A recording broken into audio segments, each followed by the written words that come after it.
It started when I was working on the job, and I'm headed home, and I was getting ready to head out of Westwood. It was like my body shook, and I just stood there at the stop sign. It was real blurry. I couldn't see anything. I just seen just bright lights, and everything was just shaky. Michael was a tough case because he essentially had a dual diagnosis of both a neurological disease as well as a structural spinal disease.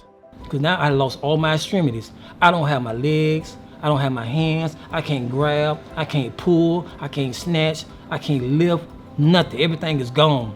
We utilize a multidisciplinary approach, physical therapy, occupational therapy. A lot of the activities that we do are functionally based.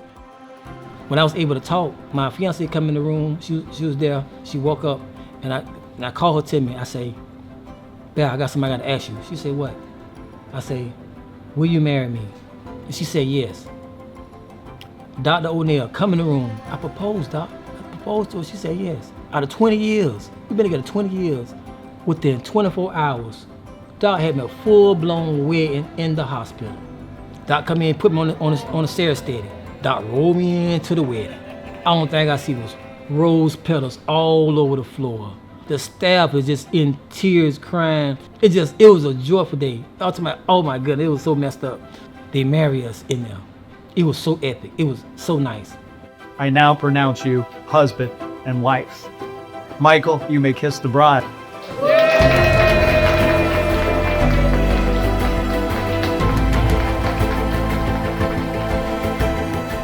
Right after the wedding, Doc say, "Now I got more news for you." I said, "What's that, Doc?" Doc say, "You've been approved to go upstairs to the rehab." I said, "Oh my goodness," just like that. When I tell you the next day was Friday, she rolled me up in therapy. Don't you know, I walked 35 feet. I went 68 feet the next day. The next day was Super Bowl Sunday, 217 feet. Up the stairs, down the stairs. And therapy it's been the greatest. It's been the greatest. I'm just so motivated to always get in there. So when I get in there, I just ace it. I ace it every time. I appreciate JFK and everything they ever done for me. I appreciate it all. Thank you guys. I thank you guys, man. Thumbs up, my heart up, my brain's up, everything is up. One thing about it, I point up, I look up because God is up. And I appreciate JFK for doing this, what they did for me. Thank you.